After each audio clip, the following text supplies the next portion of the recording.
Welcome back to the Viking Update Show. He's John Krawczynski from The Athletic. I'm Jim Souhan from the Star Tribune and TalkNorth.com. This is TalkNorth.com. We're coming to you from the Aquarius Home Services studio. It's Scott for Aquarius Home Services. Yep, Jack Frost is back, and he's not just nipping at your nose. He's eyeing your furnace and those leaky faucets, too. Don't let him crash your holidays. Call Aquarius and get $98 off any plumbing or furnace repair. Enjoy your holidays and let Aquarius take care of your home service needs. Schedule today at AquariusHomeservices.com. Aquarius, earning the right to be recommended. And we're presented to you by Onyx Hunt, Onyx Maps, Onyx Fish, all that stuff. We'll tell you all about our sponsors later. First of all, end of the year, thank you to everyone who watches, listens, or has supported TalkNorth.com since we started this venture a number of years ago. Thanks to John for all of his quality work.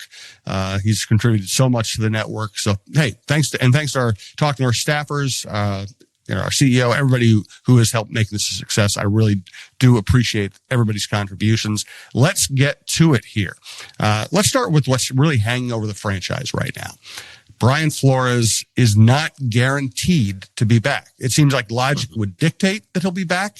I don't know about you, John. The more I ask people about why this isn't a done deal, why it's not a fait accompli, feels like there's something going on behind the scenes that is making this not the easy decision it should be.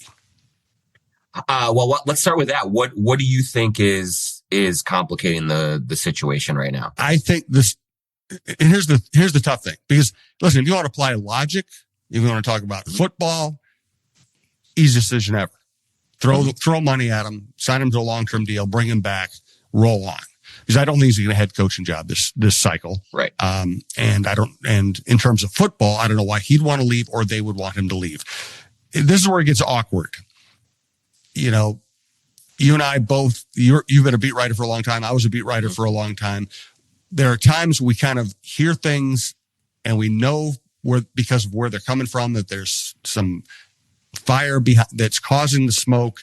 And yet you can't really talk about it because it wouldn't be fair, because it's too much in the realm of speculation and rumor. It's not substantiated. So I'm going to go be very vague here, just because I think it's important for fans to understand that it's not 100% he's going to be back. I just think there's stuff going on behind the scenes that makes it less than 100% he'll be back. I think logically he'll be back, but if he leaves in 5 days or 2 weeks or whatever, people shouldn't be completely shocked. Yeah. So I would say this, if he leaves for another defensive coordinator position elsewhere, that certainly indicates that something was wrong behind the scenes or just wasn't going the right way. Obviously, if he were to leave for a head coaching job, you do that. That's no problem. And I agree with you, Jim. I don't foresee him getting a job in this hiring cycle.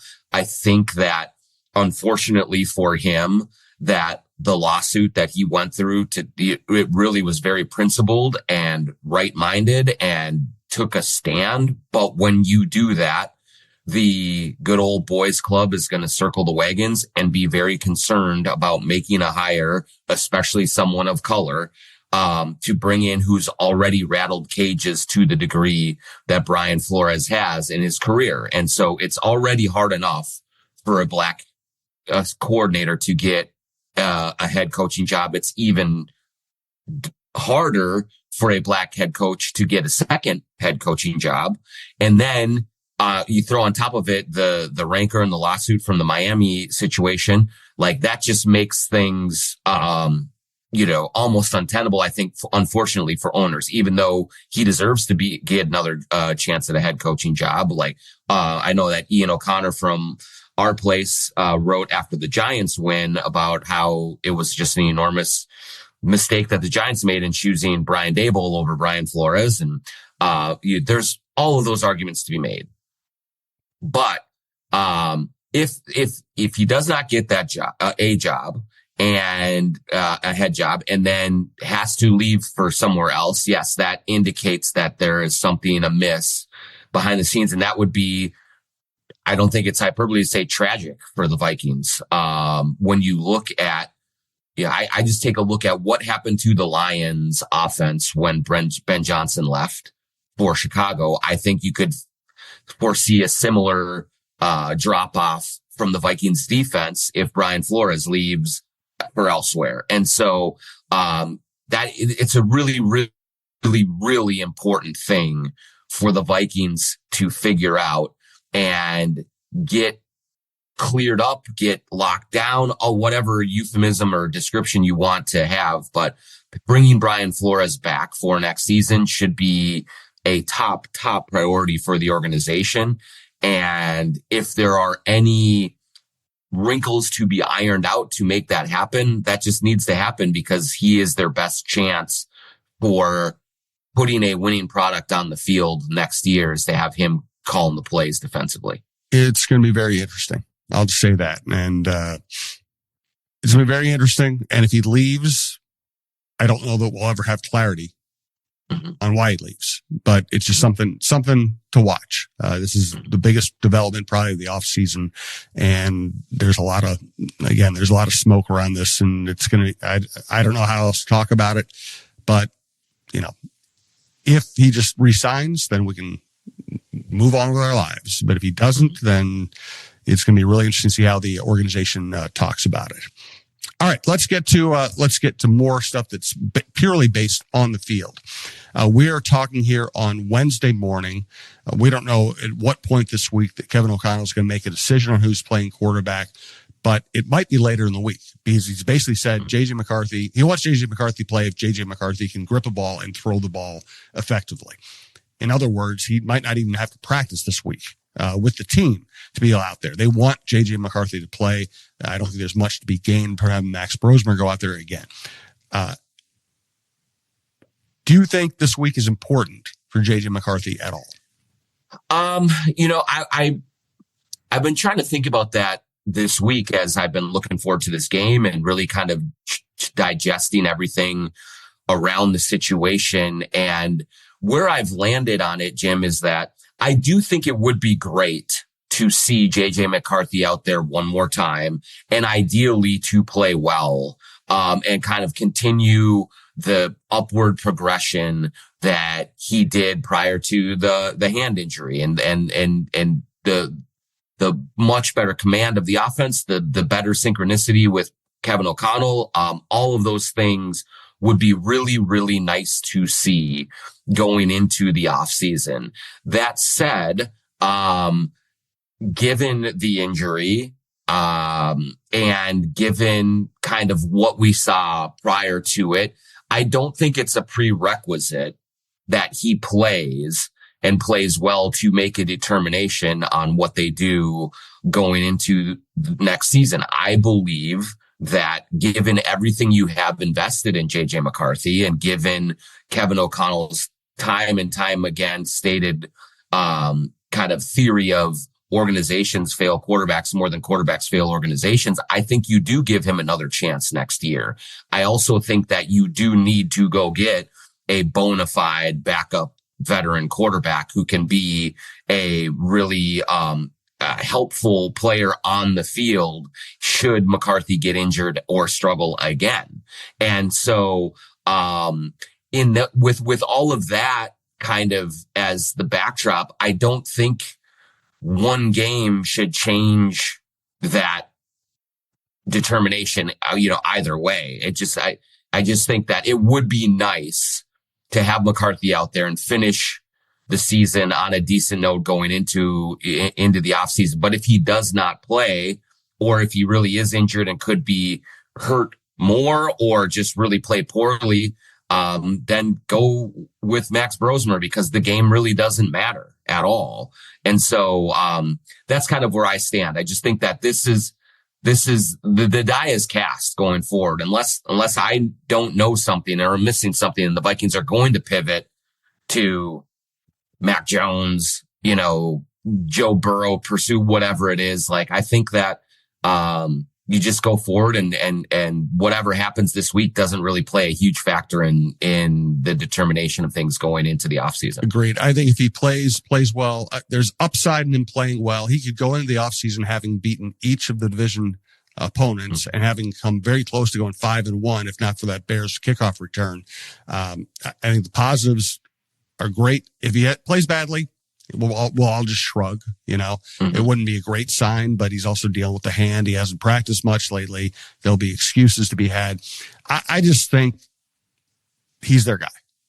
Yeah. And I agree that he should be their guy. I think the bad was really bad this year, but the good was really good. And that's exactly the job of a coach, is to get the good more often. And I think he's coachable. He's athletic. I think he needs to get a little bigger and stronger, which is something at his age you can still do. You can get bigger and stronger when you're 22, 23 years old. I think he got through the roughest parts of his career, and I think he's a good player, and I just think they need a Gardner Minshew, a Case Keenum type, somebody who can be a good backup. So if he's out for a week or a month, you have a chance to stay in the fight. I think this guy has a chance to be really good. I agree. I think we have seen enough to keep going forward with some optimism. And I mean, regardless, this was, no matter what happened this year, this was his first year as a starting quarterback in the National Football League. And, yes, we have seen instances in the past of really good players, just be very good from the start in their careers and have really good seasons and just go for and build from it from there. But we've also seen plenty of instances where it does take guys time, certainly, a couple of starts at least. And so I do think that when you sign up for going and building around a young quarterback, this is what you sign up for. You sign up for some ups and downs early.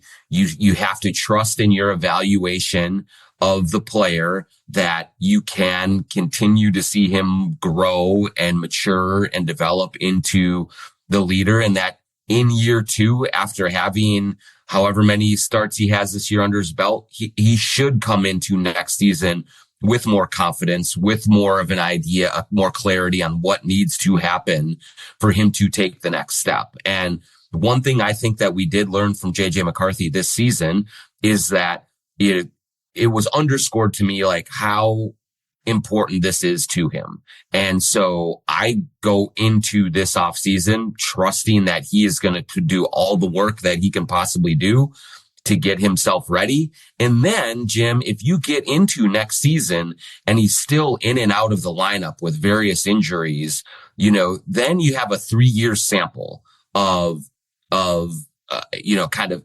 injury prone, or however you want to determine it. And then maybe you make a decision of look, maybe this guy is really talented, but he just can't stay healthy. And then maybe after next season, you would decide to look for other things. But given what we have seen from him on the field in really big spots, playing well, making big plays, improving as the season goes along, I do believe he deserves another chance next season with a real plan behind him, and not just kind of a throw the noodles against the wall and see what sticks kind of situation that the Vikings went into this season with the quarterback room behind JJ McCarthy. Let's get to the pack, this week's games, the playoffs, everything else that's going on. If you're an ice fishing person, or if you want to wait till the ice melts, hey, let Onyx Fish help you find the next best bite. The Fish app offers the most comprehensive fishing tool for increasing your success. Use the Fish app to find new places to fish and sort lakes by species, abundance, trophy, and keeper potential. Onyx Fish also shows you hot spots, lake by lake regulations, and private and public land ownership information. Download Onyx Fish on the App Store or go to onyxmaps.com/fish to get more information about the app that is changing the game. We'd also like to thank Twill and the Edina Galleria. Twill's been sponsoring shows on this network since I started this thing up. It's Twill by Scott Dayton and the Edina Galleria. And even now that we're past the official gift giving of the holidays, guess what? There's still people out there who would appreciate a gift card. You might want to go get something you didn't get for Christmas. And this time of year is a great time to buy. You can find some very rare discounts at the store, but you can also find stuff that's really warm and really comfortable that actually looks good. That's been such a big deal for me. I'm not a big fan of cold weather, and to be able to wear nice looking clothes that actually keep you warm. Tool's got tons of stuff. They have all the best brands. Scott personally handpicks the brands and what's in his store. Go out there, tell them we sent you, and enjoy the Dining Gallery. Great place to shop. All right, so Packer Week. I hate the fact that it's not a meaningful game. You know, I've been in town since 1990. You grew up here, and I came here to cover the Vikings, and Packer Viking Week has always been special, and this feels really blah. It really does. And that's unfortunate. You know, the schedule comes out at the start of the year, and you're looking at this game, the final game of the regular season, and you're saying, man, there could be a lot of stakes, you know, on this thing, you know, with two teams that expected to be right in the hunt for the division championship, that expected to be in the playoff hunt, coming off of good seasons, high hopes. And you're like, this could be, you know, one of those games. Hey, yeah, you flex it to Sunday night, or you do, you know, you make this a big time event. And instead it's going to be very underwhelming, anticlimactic way to end this season. And I mean, there's still whenever these two teams play, these two fan bases kind of, you know, can get a few drinks in them and jaw each other. That it's fun, but it's just, I'm not dreading walking into the stadium on Sunday because it's going to be fun, but it's just going to be a bummer to walk in and just know that there's nothing to really be gained in this game besides maybe one, you know, move up the draft board one spot or something like that, if that's even in the cards. And talking about going into the stadium, it really struck me how good the atmosphere was for a meaningless Lions game.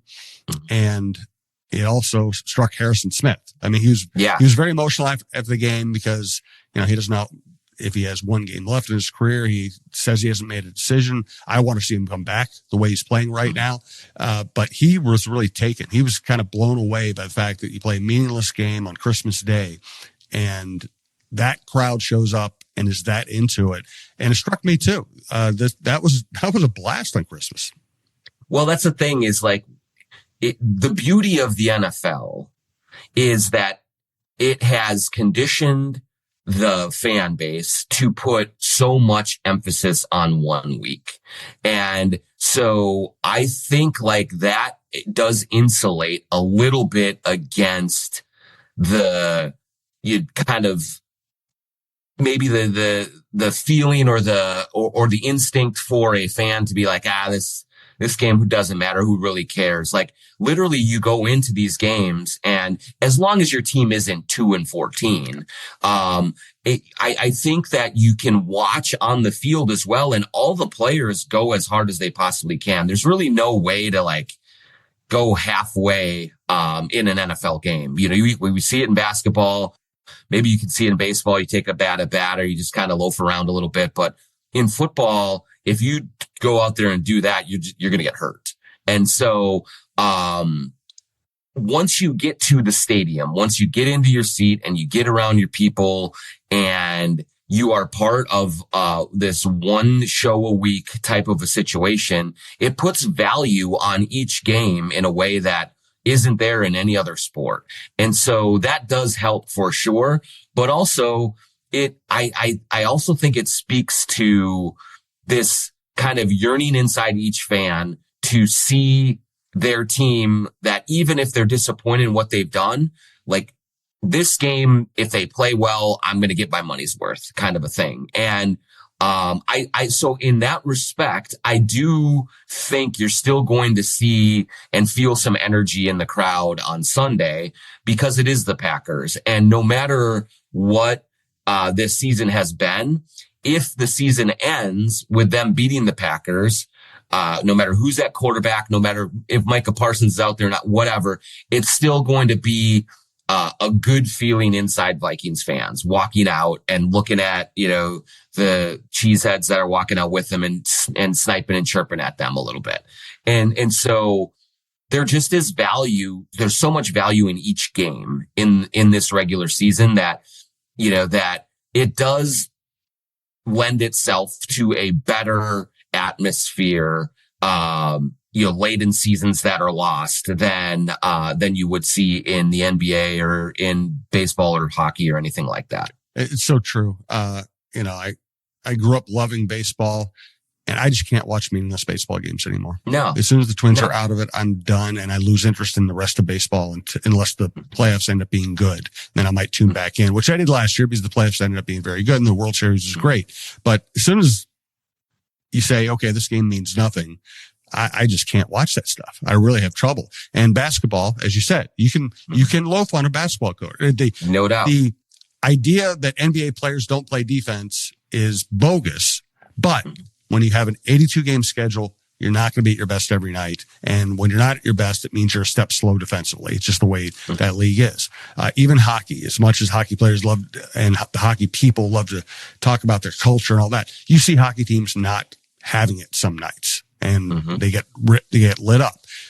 Football, it just doesn't happen. Yeah. It's cool. And it was so cool for Harrison Smith to sort of let the Iron Curtain down a bit. And he has done that a couple of times this season. And that all would seem to kind of point toward one certain outcome on what's going to happen, but you never know. Like I thought last year he was done, Jim. I thought, I thought that was going to be it. And he came back. And what I love about Harrison Smith this season has been, he did come back. There were times, especially early in the season, where it's kind of like, where is he? But over the course of this year, he's been very, very good and very important to this team.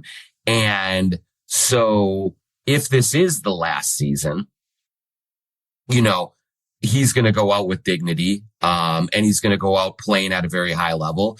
And if it's not the last season, he comes back, and even if he plays a little bit, less impactful next year, whatever, who cares? He's had an unbelievable career. And just to see the humanity that he is sort of allowing us to see here down the stretch with him and his emotions and how much this means to him, like that's the kind of stuff that I just eat up, because he's given his heart and soul to this team and this franchise and this city for a long, long time. And it can be difficult to grapple with as it's coming to an end and you're trying to figure out what the rest of your life looks like. But to see that he is being able to soak it all up and appreciate in the moment what all of this means, even in a season that has not gone the way that he had hoped it would go from a team success standpoint, man, it's just been so memorable. Like this has been a forgettable season, but not in what we have seen from Harrison Smith and what he's shared with us. It's been amazing. A couple more things I want to talk about in terms of Harrison. Let's also talk about what this division looks like now and what it might mean for next year. We do want to thank the Minnesota State Lottery. She's Jen, the ultimate Vikings fan. Welcome to the Vikings Jan Show Fan Show. My special guest today is Victor, the Vikings mascot. Victor, who you got for the Vikings game this week? I'll take that as Vikings. So that's our show.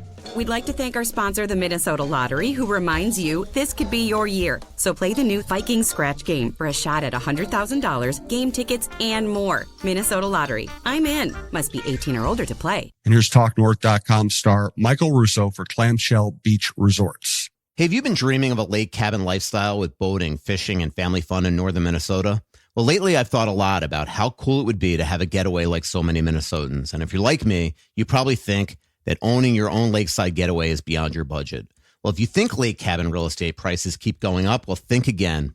This is Russo, and I'm here to tell you there is an affordable way to enjoy a cabin lifestyle and all that goes with it. And yes, I said affordable. I founded a Clamshell Beach Resort, which is located on the Whitefish chain of 14 lakes for you and your family to enjoy. Here's how. Clamshell has lake homes that offer deeded fractional ownership, and the keywords there are deeded and fractional. You own it. Imagine having 5 weeks a year to enjoy Clamshell with its beaches, pool, and lodge that's full of kids' activities. Is golf your game? There's a great golf course right across the road. Like winter sports? Well, you can go ice fishing, cross-country skiing, or snowmobiling right out the door at Clamshell. And there's no maintenance, no grass mowing, no snow removal. It's done all for you. And you can own a share of Clamshell Beach Resort at an affordable price. To learn more about ownership opportunities at Clamshell Beach Resort, go to cottagesonwhitefish.com or contact Pat Egan at 612-220-9819. That's cottagesonwhitefish.com or Pat Egan at 612-220-9819. So first of all, that ailment he had, that kept him from working out hard this summer, kept him from, out of training camp, basically. I mean, it's pretty obvious that was the cause of his unimpactful play early in the season. I mean, he's always smart. He's always in the right place, but he just wasn't explosive. And it's hard to play football not being explosive. Once he started rounding into shape, he's been their best safety by far. No doubt. By far. He's integral to the way they line up and read offenses. He's also what jumped out at me and probably everybody else too. That interception he made, the tackle for loss, the sack, those were explosive plays. He looked like he was in his prime. And if you can get that out of him, anything like that out of him, he's still one of your best players. So I've gone in the last month or so from thinking he shouldn't come back and he won't come back to thinking he should come back and I hope he comes back. Yeah. And I think like that's an important sort of distinction in terms of like the way that we try to analyze this certain scenario, this specific scenario, because I do get squeamish a little bit when I try to think about, when I try to talk about these great players at the ends of their careers. And generally speaking, I might err toward trying to push them out the door a little bit early and like, hey, just like, don't be Willie Mays falling in the outfield. Like, go out with your head held high. But then, Jim, I always think back on it and, maybe in the moment when they are struggling, in their last year and it doesn't look good, you feel bad for them or, it's sort of a, ignominious sort of exit.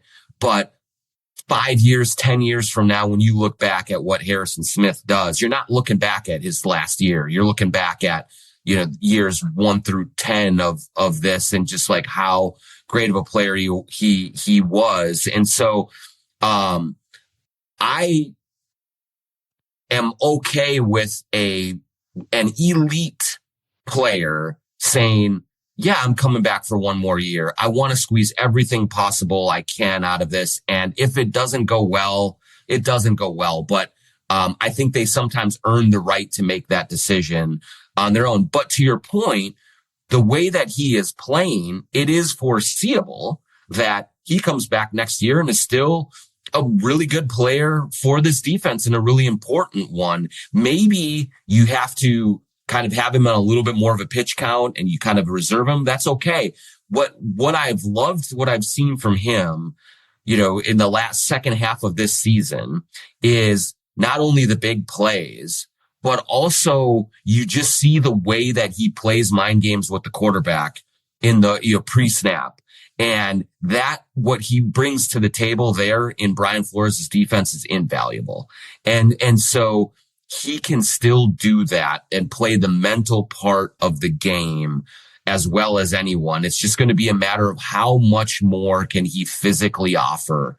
And if he's too hurt, if he's too banged up, then hey, call it, Harrison. It's been amazing. Let's not have you, limping in your 90s or in your 80s because of what you're doing right now. But that may happen anyway. But, I think that he is playing at a level that if he wants to come back, it won't be just a ceremonial thing. No. It will be, he's coming back as an asset, to this defense and one that can be relied upon in big spots. And he's proven that this year again.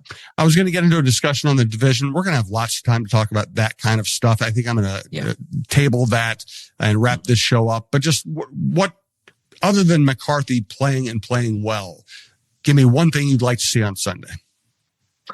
One thing I'd like to see on Sunday is, I would like to see some semblance of Justin Jefferson in his prime, big time playmaking situation. And it may be different if Brosmer's playing, if it's McCarthy hurt, maybe that's impossible to recreate. But one of the unfortunate things about this season has been that this unbelievably talented player who I think had a very real argument to be the best non-quarterback in the league, for the last 3-4 years, as he's just like completely blown up all of the expectations for him and, the records and all those things. It's just that it's been a meh year for Justin Jefferson. And so if he could go out scoring a touchdown or two, making a couple of big plays, it would be just cool to see that. I have zero doubts that next year he will be back to the, number 1, number 2 receiver in the NFL. If he gets a little more reliable quarterback play and all of that. But, it's been unfortunate just to watch how this season has played out for him. And so I'd like to see him go out on a high note with a big game against a division rival. I think that's the correct answer to that question. I will offer a corollary, but mine isn't as important as yours because I think you're right. I would like to see Aaron Jones have a big game, come out of the season healthy, and just establish that he's the number 1 running back going into next year, and they don't have to spend assets at that position right now. We saw some things from Scott where I really like Scott as an all-around back. Maybe he develops into a starter down the road. Jordan Mason was a good player who fumbled too much, but a good player. And honestly, let's be honest, they're not going to be a running team. They're just not going to be a running team because Kevin O'Connell loves to throw the ball. So I just think Aaron Jones fits everything so well in this organization. The way he plays, his versatility, his intelligence, his ability to hurt defenses that are worried about the pass. So I would like to see him just kind of establish himself as going in the offseason. They don't have to spend assets at the running back position, and they can feel pretty good about him starting week 1 next year. Yeah. And, playing the Packers, like there'd be some poetry in that as well. Yep. So he's been a great addition to this locker room. And then also just, as a producer on the field when he's been healthy. So yeah, that would be a nice bow on the end of the season as well. Yes. Good stuff, John. I appreciate it. Please, everybody, check out the John Krawczynski Show as well. Happy New Year. We'll be talking to you New Year. And I say it over and over and over, but I say it because it's true. I just appreciate so much the people I get to work with on the network, people who help us, our producers, our executives at talknorth.com, our advertisers. We would not exist without our advertisers. So I want to thank them again. And hey, really, Happy New Year. We'll talk to you soon.